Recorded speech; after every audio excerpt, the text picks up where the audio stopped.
Start streaming now. We're following breaking news tonight after a deadly shooting at an elementary school in Nashville, Tennessee. Tonight, the I-Team with what we're learning about the victims and the suspected shooter. Also tonight, devastation in the South after a deadly tornado outbreak. We have a live report from one of the hardest hit communities in Mississippi. Plus, a family in mourning reaches a settlement with Pace Bus after the driver of the bus she was on crashes into a tree. But we begin tonight on this Monday with that deadly elementary school shooting in Nashville, Tennessee. 6 people died and 3 of the victims were 9-year-old students. And tonight we're learning about the shooter and her past history with the school. Investigative reporter Chuck Gowdy has the details.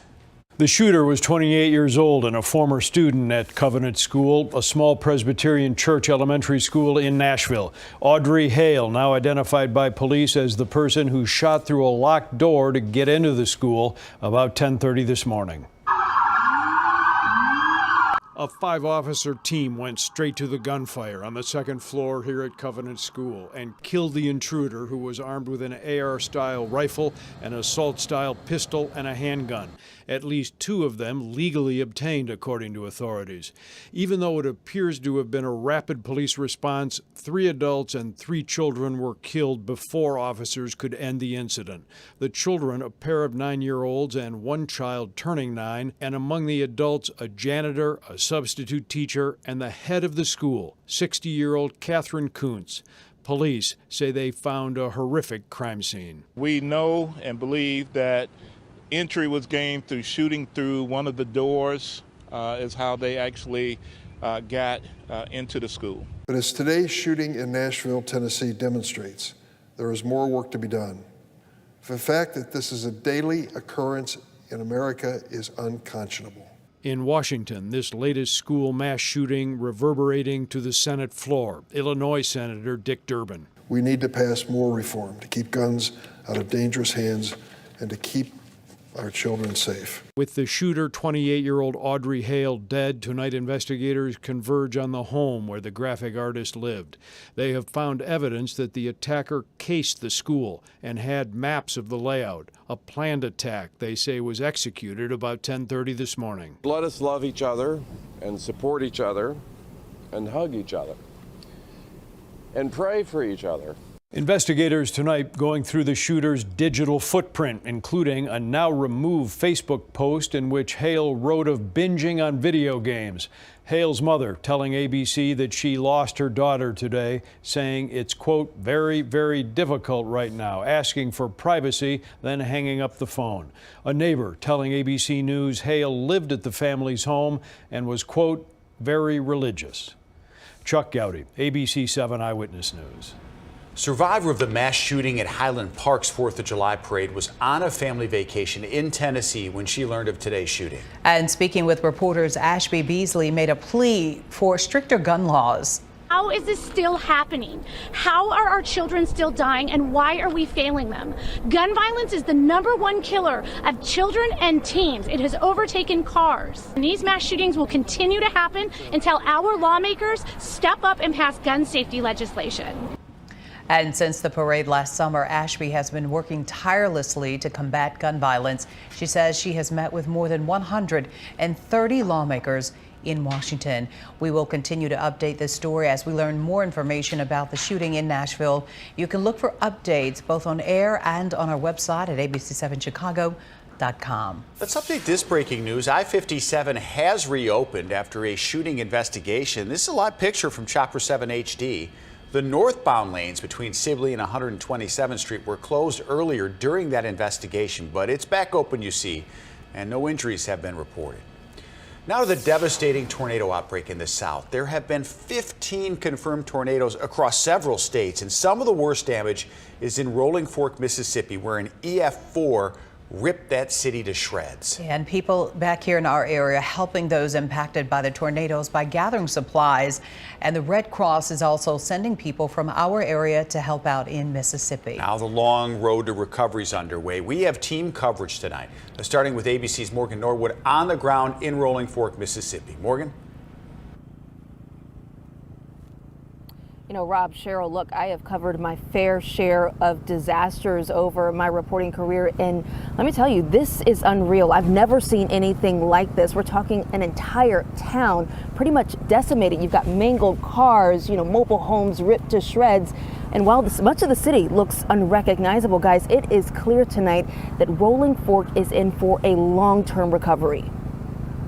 Residents in Rolling Fork were turning to ruins, the town among several in the south just starting the painstaking road to recovery after monster tornadoes sliced through the region. We don't have any business, jobs, nothing. People don't have anything. Sonia Barnes was inside her home when the EF4 twister touched down in Rolling Fork. She tells me she grabbed her 2-month-old grandbaby and took cover in the bathroom. I was just thinking, how was I going to protect her? But you put the baby in your jacket? Yes, my shirt. This afternoon, the town nearly unrecognizable. Businesses leveled, homes destroyed, minced by the tornado's 170-mile-per-hour winds. Erwin Macon miraculously survived after he says a carpet shielded him from flying debris. And that carpet was over me, and I just threw the carpet off. You see, there's nothing. I don't know how I stayed here holding on to this floor. Rolling Fork, just one of several Mississippi towns shredded by twisters. In Amory, Mississippi, school surveillance video capturing the moment an EF3 tornado ripped through the hallways with winds up to 155 miles per hour. Debris raining from the ceiling. Residents nearby scrambling to take cover. Once it started coming, it started shaking, and I ran to my tub to get in my tub, but it felt like it was pulling me up. And in Georgia, trees plucked from the ground, debris littered everywhere after a series of reported twisters touched down overnight.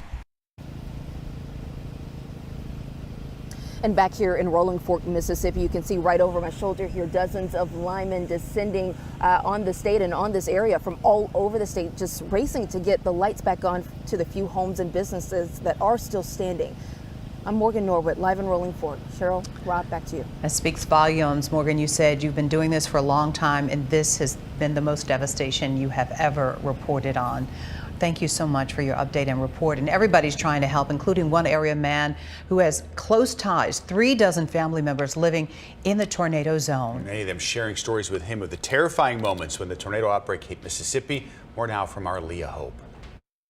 Among those watching the reports from Rolling Fork, Mississippi, is a South Chicago man who considers that town to be a second home. I felt the pain. It's the roots of our family. Every one of our family members on my mother's side comes from that town or within 50 miles of that town. Zach Briscoe says he has at least 35 relatives in the area where a deadly tornado tore through Friday night. Just to hear my aunties describe the encounter, it's heartbreaking to hear them talk about it. Feeling the vortex in their words, feel like it was pulling them up and had to literally, link arms together to, stay planted. So I feel like that type of experience for an EF4 tornado is just unimaginable. Even if I can just be a shoulder to cry on, that's what I want to get out of going down there. Mara Thompson booked a one-way ticket from Chicago to Mississippi for her first disaster deployment with the Red Cross. Basically what our goal is to make sure that the people that have been affected by this horrible tragedy have everything they need for next steps, whether that's a meal to eat, a place to stay, a shelter. Back in South Chicago, Briscoe says he and his relatives here are working on getting their displaced family members into more stable situations with crowdsourcing. I know they'll be able to rebuild. They have that will. The community is there. I just want the resources to be there for them. But the one thing that I would say that is not destroys their will to keep going. It's just powerful to see everybody rallying together to get it done. Briscoe hopes to go down this weekend to help his family members, bringing with them whatever they need to feel stable and safe for now. In Chicago, Leah Hope, ABC7 Eyewitness News. Certainly pulls at your heartstrings when you hear family members talking to their family. But World News Today, or tonight too, did so many families. It was just jaw-dropping. Really up close and personal. But look at this. Look at that. This does not look real. It is Motivation Monday, everybody. We're starting another work week together, and this is how we start off. with the music, with Greg on the ones and twos. Yeah. Just kind of relaxing, peaceful. Is it okay to look at that through the lens? I think it is, right? I think we can look at it through the TV screen. It's so pretty. It is the golden hour. It is back. The golden hour is back, everybody. Yeah. The hour of power. You're here? Yeah. You're here on the golden hour. It's great to have you. A little warmer. That's Chopper 7. Right, yeah. You know, it kind of warms your soul. It makes you feel warmer. It makes you dream about summer We hot gotta just places. watch it go down right here. I mean, can we do that? Just take the time. What time is sunset, Cheryl? Like 7:23 or something? The music is helping too. Other stuff we gotta do. Okay, I guess we gotta. Well, we need the weather forecast. This is such a crisis. It really is. We all have We blue need on that. today for Blue Mondays. All of us got the blue memo. Yeah. I'm feeling cold. Are you feeling blue? Are you feeling blue on this Monday? We saw the blue skies today, Cheryl, and that was Yeah, fabulous. it was pretty too. It was really a gorgeous day, getting in that sunshine. Temps a little cool, below average, but we're gonna go up as we head into the second half of this week. Right now, we sit at 40 degrees, mostly sunny. Winds have been out of the north-northeast, keeping temperatures a bit cooler along the lakefront, as we're only in the 30s. O'Hare at 40, inland spots you made it close to 50 today. Temperatures a little bit cooler as well, where we have the snowpack from the snow up to the north. Lake McHenry County up into parts of Wisconsin from Saturday. As we look at our headlines tonight, we're going to stay quiet. Average temperatures, morning snow showers on Wednesday. Thursday and Friday, we're warming up 50s and 60s, but a rain threat with a storm threat as well. Severe storm threat possible on Friday. We're going to take a look ahead to all of this coming up in just a few minutes. Back to you guys. Okay, look forward to those warm-up temperatures, Cheryl. See you in a few minutes. We have this breaking news. Dozens of vendors at a Little Village discount mall getting a new 6-week extension on their leases. They were supposed to be out by tomorrow. The city of Chicago says it facilitated the extension while it works to finalize alternate locations for the impacted vendors. Family and friends of a Chicago man killed in a hit-and-run crash in the West Loop say they are determined to track down the driver responsible. James Richard Thompson was hit early Saturday morning at the intersection of Washington and Green. Friends telling ABC7 he was leaving the social club Soho House when it happened. I wish that it didn't happen the way that it did. I wish he was still with us. Just really hope that we find the person that did this so we can get closure and justice for James. Chicago police releasing surveillance photos of the car possibly involved. It is a 4-door in its early 2000s Mercedes-Benz sedan with front-end damage and a missing passenger side view mirror. Now, if you know anything about the incident, you are asked to call Chicago police. FBI is investigating an armored truck heist in south suburban Calumet City. A Brinks truck driver was robbed this morning outside the Big Lot store on River Oaks Drive. There are no reports of injuries. Investigators not releasing any other information. And a CTA employee facing felony battery charges for the beating of a man found dead at a subway station in the Loop over the weekend. Prosecutors say Emmett Richardson attacked a 54-year-old man early Saturday morning at the LaSalle Street Blue Line station. The victim was found in a stairwell. CTA's president releasing a statement saying, "I am appalled by this person's behavior, which not only is completely contrary to CTA policies, but also showed a stunning lack of humanity." Richardson suspended without pay. Key government witness in the ComEd 4 bribery and conspiracy trial took the stand today. Fidel Marquez is the former ComEd vice president whose secret recordings are a crucial piece in the case against the former ComEd executives and lobbyists. Michelle Gallardo has more on Marquez's first day on the stand and what's expected to come. Prosecutors kicked off the third week of the ComEd trial with whom they proved to be the government's star witness as they attempt to prove that the utility company attempted to bribe former House Speaker Michael Madigan. When Fidel Marquez took the stand this afternoon, he did so not as a household name, but as a critical figure in the government's investigation.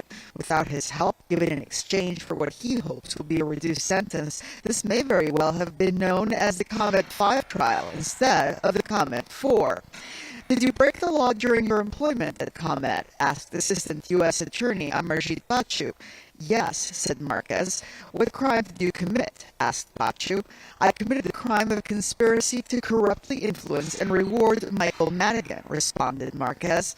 ComEd Senior Vice President of Governmental and External Affairs from 2012 to 2019, Marquez took over as the company's chief internal lobbyist following defendant John Hooker's retirement. On the stand today, he testified that when in 2019 FBI agents confronted him with the evidence they had of his alleged participation in the bribery scheme, Marquez agreed to cooperate, wearing a wire, recording his conversations with the so-called ComEd 4. Those conversations, many of which will be played for the jury over the next couple of days, are expected to reveal the hiring of several Madigan associates, including former aldermen, a former state rep, and 2 precinct captains, as subcontractors for ComEd who did little to no work. Those hirings cost the utility over $1.3 million between 2011 and 2019. Did you ever discuss what, if any, work they were doing? Questioned Bachu today. No, said Marquez, adding, I didn't expect for them to be doing any work for ComEd. I knew they were brought in as a favor to Michael Madigan. The more explosive tapes are expected to be played tomorrow. Already, defense attorneys have attempted to keep at least part of them out. So far, the judge, however, only agreeing to a minor edit in one of them. At the Dirksen Federal Building, I'm Michelle Gallardo, ABC7, Eyewitness News. The New York grand jury investigating former President Trump reconvened today, and sources tell ABC News the former publisher of the National Enquirer testified before the grand jury for about an hour. He allegedly helped arrange the hush money payment to adult film star Stormy Daniels shortly before the 2016 election. The grand jury is weighing whether former President Trump should face charges over that payment. And a multi-million-dollar settlement after a Pace bus driver crashed a paratransit bus back in 2021, killing a woman with disabilities who was on board. Trey Ward tonight has more on the settlement and newly released video showing the moment before the deadly collision. The damage is still apparent here nearly 2 years after this fatal bus crash. Brenda Burrs was on this Pace paratransit bus. She later died from her injuries at the hospital. Her family's attorneys say the driver fell asleep behind the wheel. Video shows Pace bus driver apparently nodding off before tragedy struck. A civil lawsuit filed after the crash identifies Joe McKee as the driver. We're pausing this surveillance video right before this Pace paratransit bus crashed into a tree, killing disabled 68-year-old Brenda Burrs as she was on her way home from church. It happened in August of 2021 here on Lexington near Lockwood along I-290. This is surreal that this is happening to me. I'm pretty sure it won't blow my mind. Nearly 2 years later, the pain is still fresh. This after her family reached a $13 million settlement with Pace and its subcontractor, SCR.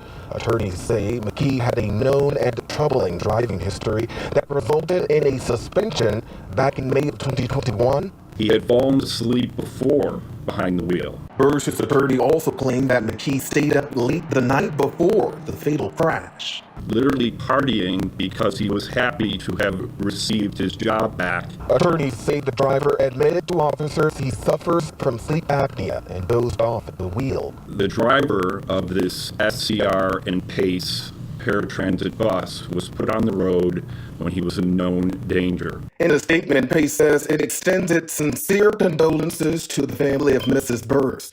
For all other questions, please contact SCR. We have reached out to SCR but have not heard back. The civil case now over as Burrs' family plans to move forward, hoping their settlement would prevent another life from being cut short. I'm looking forward to seeing that they take it very seriously when it comes to individual lives. That their safety does matter. The Cook County State Attorney's Office says they will not bring criminal charges against McKee, but says police did charge him with traffic violations. In Austin, Trey Ward, ABC7 Eyewitness News. Trey, thank you for that. Today, the Indiana House approving a bill to ban virtually all gender-affirming medical care for minors in the state. It follows several hearings and protests on the issue. The bill now heads to Republican Governor Eric Holcomb. He has not yet said publicly if he will sign it. If he does, transgender youth under the age of 18 in Indiana will not be allowed to access hormone therapies, puberty blockers, or surgeries in that state. The candidates for Chicago mayor making a final push this week with the election just 8 days away. And Paul Vallis rallying with labor groups this morning while Brandon Johnson pitching his vision to civic leaders and the campaign in Pilsen. Political reporter Craig Wall has the latest from the campaign trail. Yeah, it is now down to crunch time in the mayor's race, and the candidates were going after one another today at separate events. Their economic plans, along with public safety, continue to be the major focus as they look to win over the few remaining undecided voters and energize their bases. Paul Vallis hoping to tap into the boots-on-the-ground muscle of the 24 labor groups that have endorsed him to get out the vote between now and Election Day. It's going to take more than a single group to get us over the top, so to speak, because this is going to be a very close election, and I think obviously it's going to be, the ultimate deciding factor will be turnout, but certainly this is an enormous help. Vallis and union leaders continuing to be critical of Brandon Johnson for past comments about defunding the police, as well as his $800 million budget plan that includes a corporate head tax and a $1 a night hotel tax. We cannot have a downtown that is in disarray. We cannot have the crime that's been going on, and we damn sure don't need more taxes. This afternoon, Brandon Johnson hitting the campaign trail in Pilsen with a series of stops aimed at getting out the vote. Earlier, he presented his blueprint for Chicago's future to civic leaders gathered at the City Club. There, Johnson denied he would defund police, calling that criticism racist and ridiculous. He also defended his economic plan. Newsflash, everybody. We use a balanced approach of creating new revenue streams, primarily asking wealthy corporations to pay their fair share. Johnson also attacking Vallis, blaming him for reallocating CPS pension money when he was school superintendent, the district now severely underfunded. But then the market came crashing down. And the Paul Vallis budgetary wizardry was revealed for what it is, a dangerous trick that kicked the can down the road.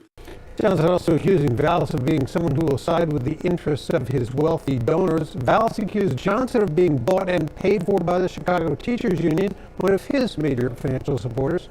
The attacks likely to continue in the final week until the election. Back to you. All right, Craig, thank you. Now, the latest numbers from the Chicago Board of Elections showing that nearly 70,000 people have cast their ballots in early voting. About 7,500 vote by mails. Ballots have been returned, and that brings the total to more than 77,000 votes so far.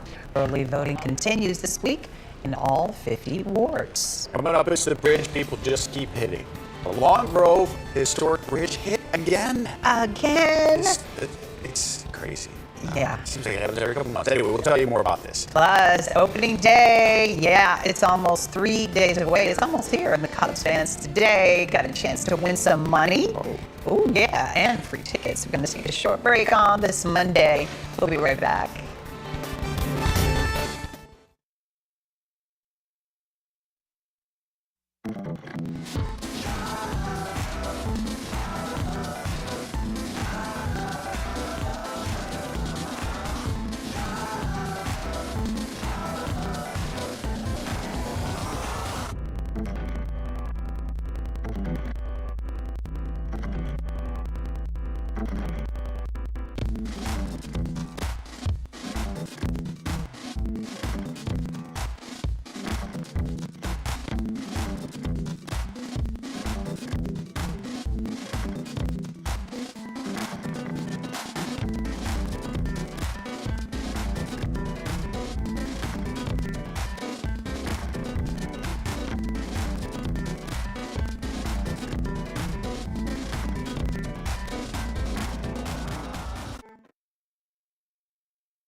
Time for our weather forecast. Look at that. Ooh, see? That was 14 minutes ago. Look how big. Wow, Remember, I said 723 and it's 724. That looks like a poster for the Office of Tourism for Chicago. We do a lot of things on this show that could be for the Office of Tourism. Right. Because it's the hour of power. It and is. That was gorgeous. You could be a guest tourist attraction hostess, Cheryl. Well, wasn't she on Jeopardy, a question on Jeopardy? Were you? Or did she get to read Jeopardy? I got to read Jeopardy. Yeah. Okay, that's the same thing. Wait, you popped up on the screen and... Yeah. Well, a bunch of us did it here. It was a meteorological question, right, Cheryl? Yeah, a bunch of us didn't include us. I mean, who did it? We were like, oh yeah, a bunch of us did it. Yeah, a bunch. Al Warner did, Ryan Cheverini did. Okay. 7 a.m. stream team. See, but not. It was, this was years ago. Yeah, they didn't ask the hour of power. Wait, who else did Michelle?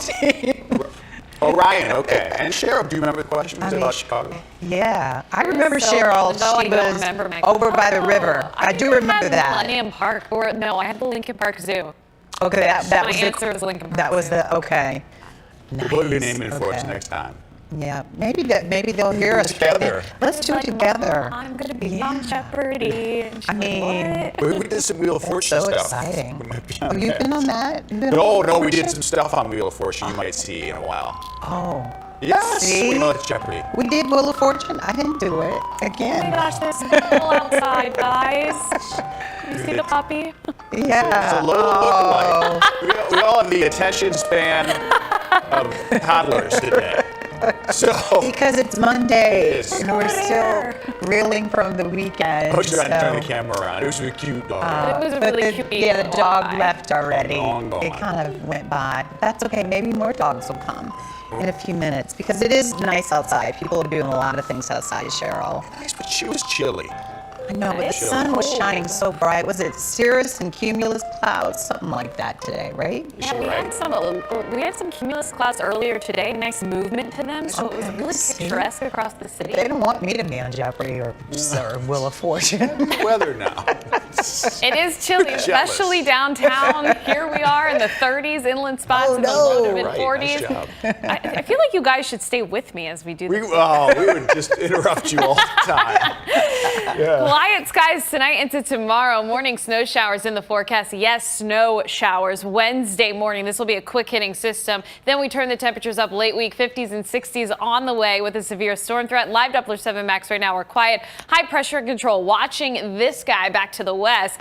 You can see some rain and snow. This will bring in some cloud cover late tonight, and then that system will kind of fizzle, but we could see an area or two of sprinkles or drizzle tomorrow, passing snowflake, mainly dry though. And then as we go into Wednesday, we'll have a band of snow showers rushing through early morning. So as we zoom in a little bit closer here overnight, we're quiet tomorrow morning, waking up in the 30s. There you can see some very light precipitation, but really dissipating here as it moves on through. Partly to mostly cloudy skies throughout the morning into the early afternoon. Then we'll bring the sunshine out for the second half of the day, and our highs will be in the upper 40s to near 50, just like today. As we go into Wednesday, here comes that disturbance. It's going to swing down from the north with a band of snow showers working their way from south or from north to south across the area. This is going to be a quick mover, but it could reduce visibility and create just some slick travel for a brief period of time early Wednesday morning. So plan accordingly for some snow. Not looking for accumulations. You can see our snowcast showing a few tenths of an inch really at best from this.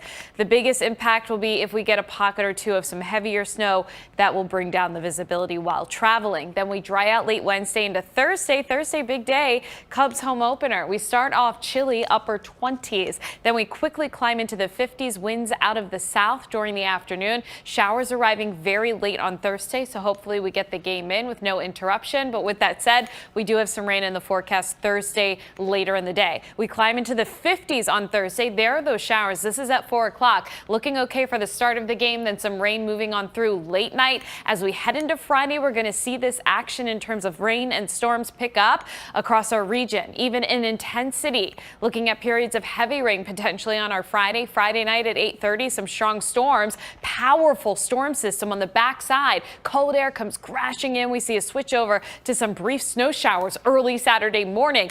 But the big takeaway from this is the potential for strong to severe storms on Friday. You can see this area outlined, 15 to 30% chance of severe thunderstorm activity. This is for day 5.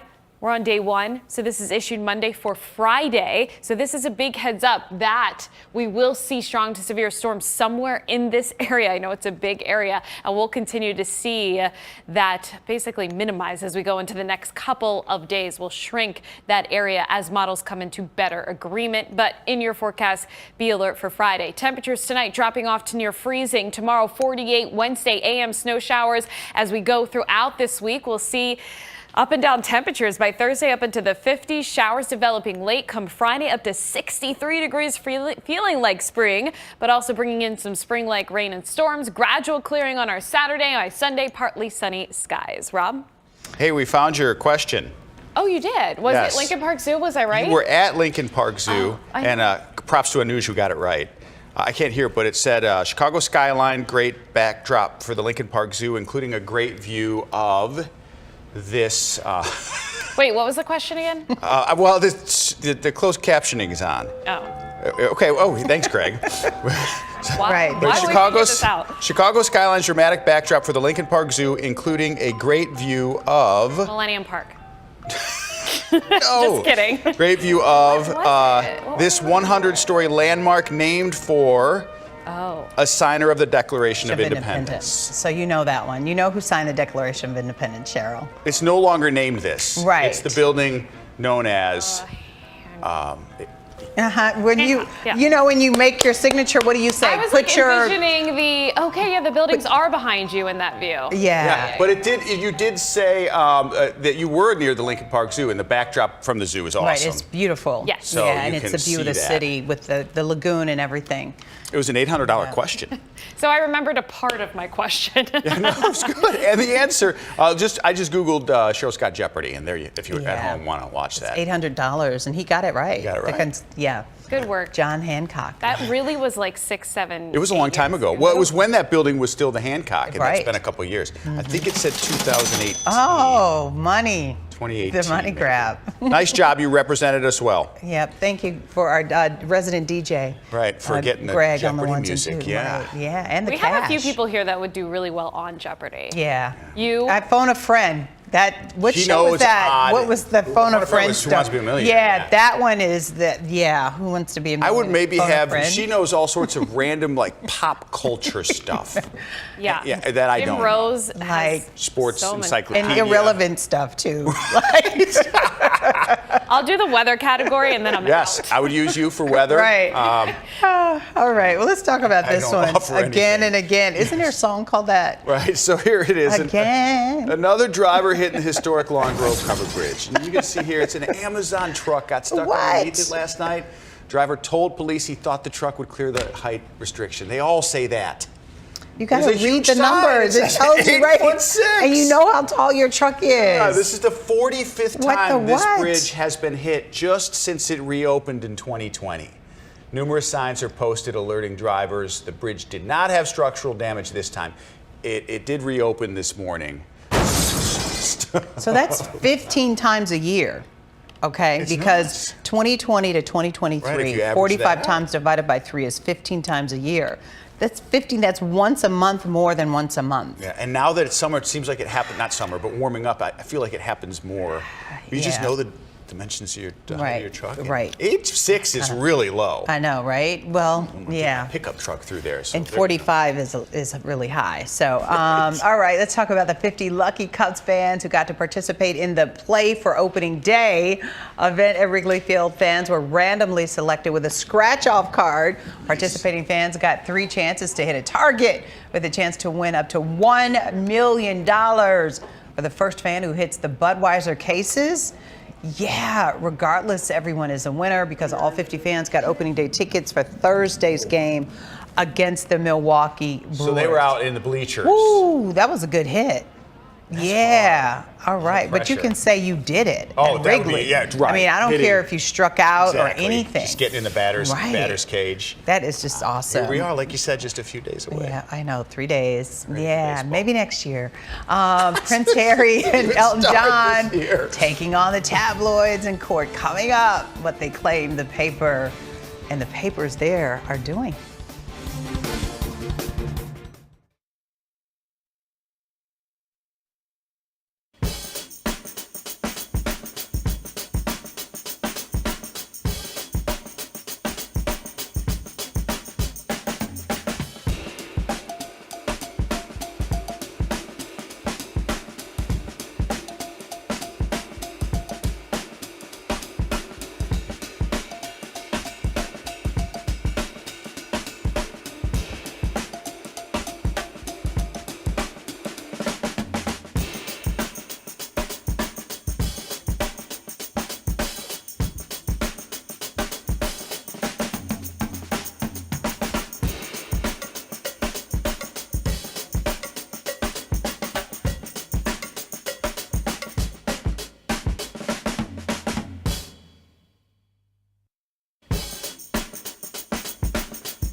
World-famous Louvre in Paris closed to the public today as museum workers took part in a strike against France's unpopular pension reform plans. Dozens of employees blocked that entrance, you see, causing the museum to close temporarily.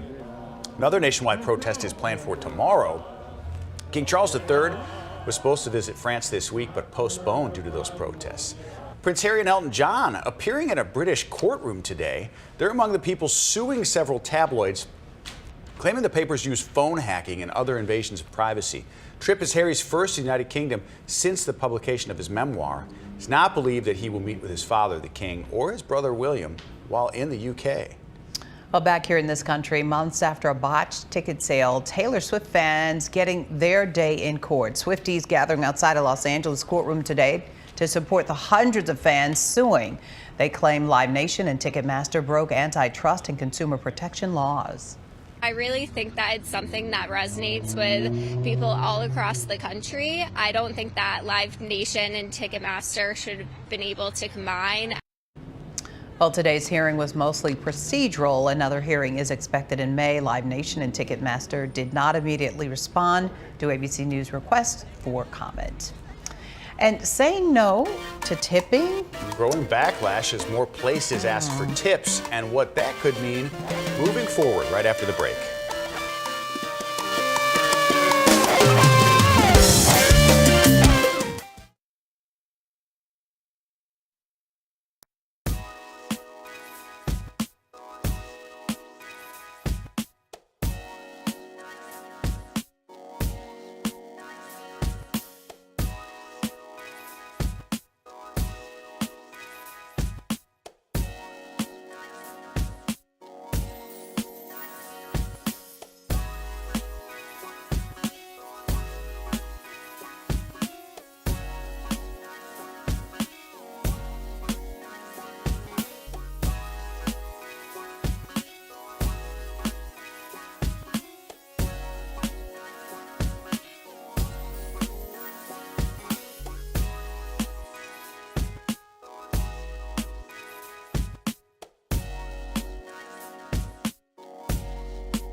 Tributes pouring in today for a renowned Chicago writer and best-selling author. Bill Zehme passing away yesterday after a long battle with cancer. He wrote profiles on Frank Sinatra, Johnny Carson, and many others. Here's ABC7's Jose Sanders. He was the man the stars wanted to talk to, and he knew them all. Chicago's Bill Zehme earned that kind of respect. Bill didn't just know them and write about them, they were friends. Renowned newspaper man Rick Cogan was also a friend for decades. If you're friends with Sinatra, Andy Kaufman, David Letterman, Jay Leno, and Hugh Hefner, that's sort of covering the waterfront. Bill Zehme famously wrote the biography of Frank Sinatra called The Way You Wear Your Hat. The way you wear your hat. He interpreted life with more pungency, more pain, and more joy. People forget the joy of his music. You know, his music makes you happy. When he interviewed Sinatra, Sinatra had not talked to a member of the press in 25 years. Sinatra's daughter Nancy tweeted, "Billy Z is gone. I wish you love and Godspeed, old friend. Chicago will never be the same without Bill Zehme.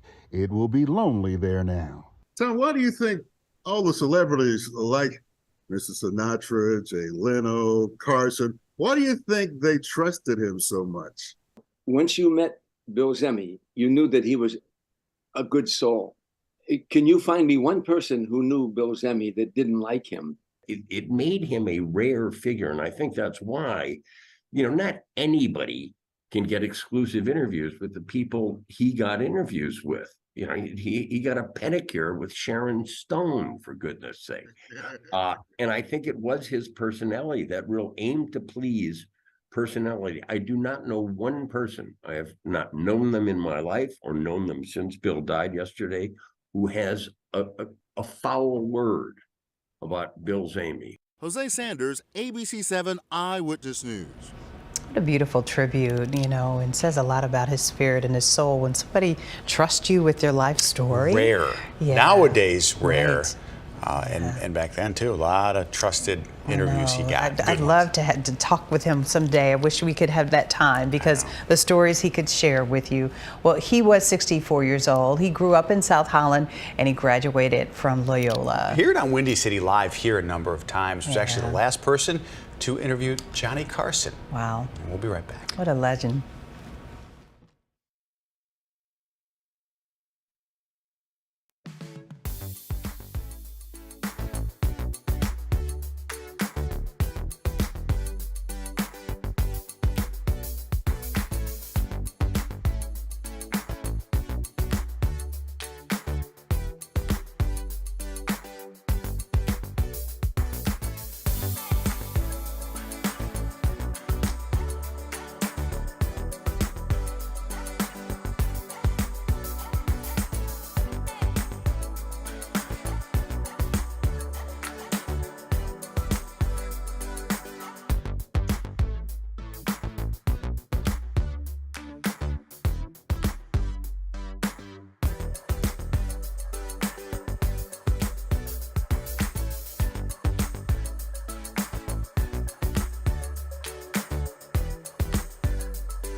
As more quick service restaurants ask people to tip, fewer customers are coughing up that extra cash. Chris Wynn explains the tipping backlash. 18% gratuity is already included in the bill. Girl, it's water. Across social media, a backlash to the growing number of quick service restaurants like Starbucks and Panera asking customers to tip. It's up 11% from pre-COVID levels, according to data from Toast, a restaurant management software company. You had a tip at the bottom? A tip? For what? That's a little too crazy for me, and I refuse. The average tipping percentage at these places is down, dropping to just below 16%. Professor Depayan Biswas has studied tipping for a decade. He says this new tipping trend started with the boom of digital kiosks. That's when these businesses realized they can put in a tipping option and earn a lot of money. If you're adding 10%, 20%, that's a huge jump in revenue for a lot of these businesses. And the digital interface facilitated that. He's concerned the backlash could spread to other services. That's my biggest worry, that it might actually affect the industry where it really matters the most, the full-service restaurants where the servers don't even make minimum wage. I'm Chris Wynn reporting. Ooh, here's how those people are making minimum wage. I can give them $1. I'm an extraordinary generous tipper. I'm over 20% usually, and people think I'm crazy. But I do get and some people can't do. Some people are working jobs that are paying them the same as these people, and I get that. And then when they ask you 20 or 25% on one of those automatic ones, I understand that. But you can always put a manual tip in anything. I feel like they can have the $1 or $2. Little help goes a long way. I even tip the people in the restrooms. Yeah. You know, because everybody could use a little extra along the way. Were you talking about like the clubs or like a nice restaurant? Any restaurant you go to. $2. Don't tell anybody you saw me in I here. might do that too if they need it. You know, if they need it and I've got it, I'm going to give it away. No, I sometimes you go out. I know what you're saying in a nice, and there's like there's gum or Right, mouthwash, and in Vegas they're everywhere. But I understand. I just feel like it like you said, kindness goes. Yep, it goes. Sprinkle it around like it's confetti. It's free. Kindness doesn't cost you nothing, although a tip might. But still, it does. But and if you spend $10 on bottles of water at the airport, I understand that. If you give, you're going to get back tenfold. I'm telling you that. So I agree with you. I'm just 100%. saying. All right, do what you can. That's a bottom line. It's true. Do what you can. Yeah. New music from Whitney Houston. Yeah. Really? Yeah, I can't wait. I'm so here for all of this. It is here from Whitney Houston's family, and we'll hear from them on why they wanted to honor her gospel roots. I'll tell you about something I heard this weekend too about her. Plus back-to-back announcements from Kelly Clarkson, the new album and show she's planning next. Love all these stories.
Yes. Do you know how young she was when she recorded this? Well, Whitney Houston's family releasing a new album of her gospel songs. I Go to the Rock.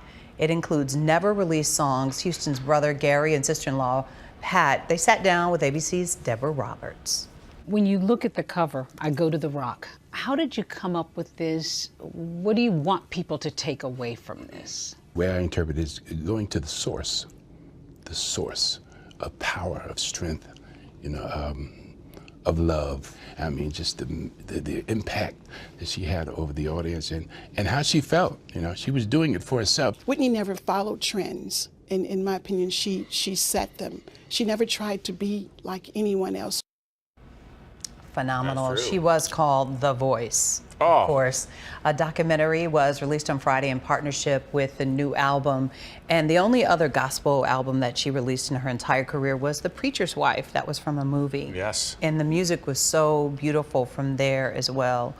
But her roots are gospel. In this documentary, you will see her at 8 and 9 years old. Her mother, Sissy Houston, who was a backup singer for so many groups, she's singing. And 8 years old, 9 years old, this powerhouse voice. Yeah, I was telling you, I saw something, Wendy and I, so Wendy will watch TikToks and then pick the favorite ones over the week. Yes. And one of them was, this is the greatest Super Bowl performance of the national anthem. And we walked and watched and we were like, yeah.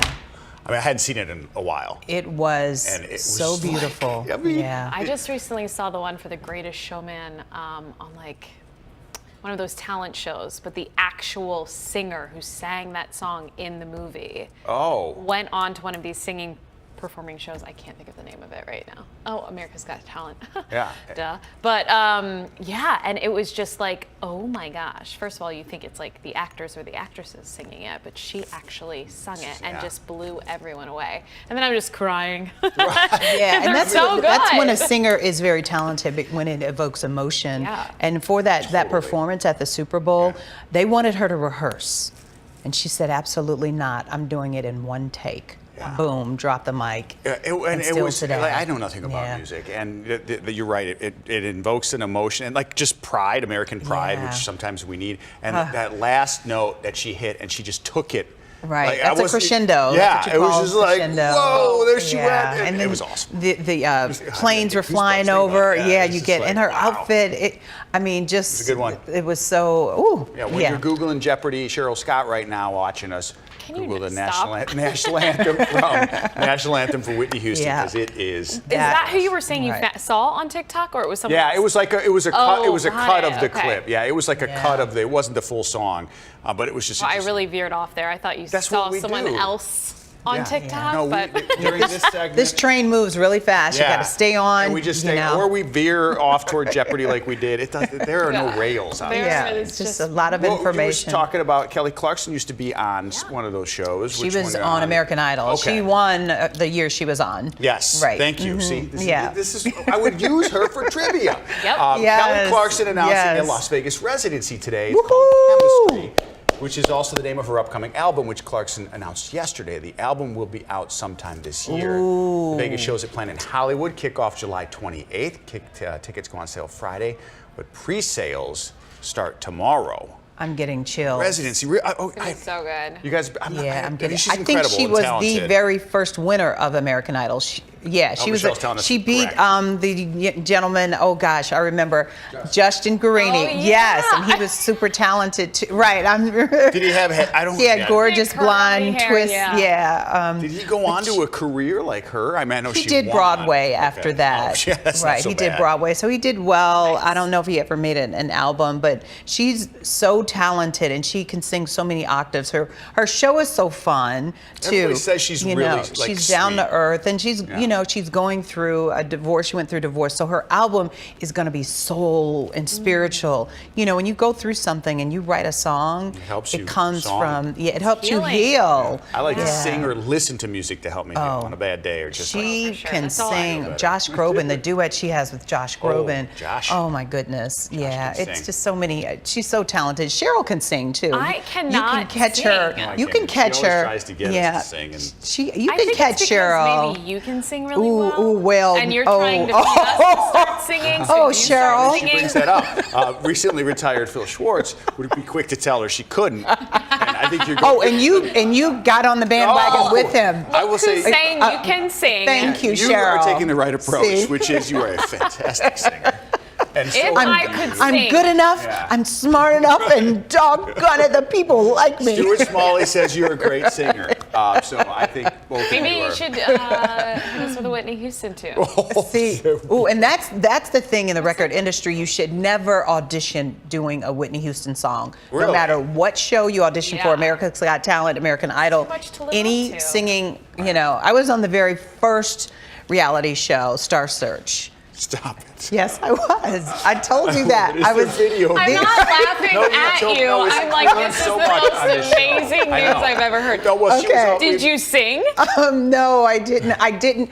But I kind of, part of my role was tossed into commercial breaks, and I kind of gave it a little musical flair to it. So, I like how you do this. What did you do though? Right. I was in the spokesmodel category. Okay. Yeah. Excellent. There has to be video of this.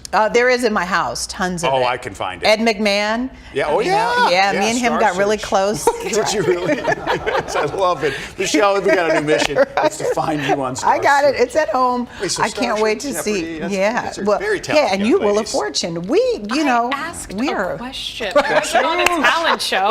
I think Alex was still, Trebek was still alive at the time. Yeah, he was. So he said your name. Yeah, that's pretty cool. I mean, hold your head high on that. Yeah. You did as well. See?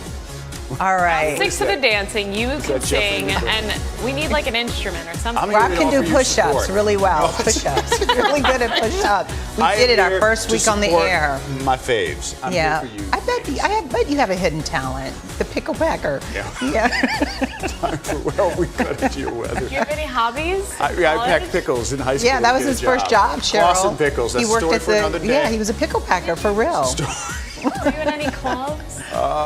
He played basketball, football at Lake Zurich. Volleyball. Or like Crystal Lake. Not volleyball, but I love volleyball. Some beach volleyball. Yeah, Yeah, that was good. You're good at that. I'm not good at that. He's good at a lot of things. He's just being really modest. Yeah. It's funny. Because that's what we are Thank around you for here. sitting up here with We're us. You're humble invited all and- week, right? I'm here all week. Bring anything you want. It's free game. We're here to talk about your talents and whatever. All right, so what are we going to do tomorrow? The Michelle will talents are stack done. it for us. Look how beautiful Tomorrow's this looks another like day. artwork. I know, look how Look beautiful. at that. Guys, we're in the we have best the most city. gorgeous city It is, I in the agree. universe. I What always would say make that. it better is if we could turn up the temp. 65, yeah. Okay, work on that. Saturday was not the best. Cheryl, you're very close with Mother Nature, so you got skills in that department. have. So let's go. Can you guys see me or no? Oh, I'm here. The magic of television. I'm that talented. Just make myself appear, disappear.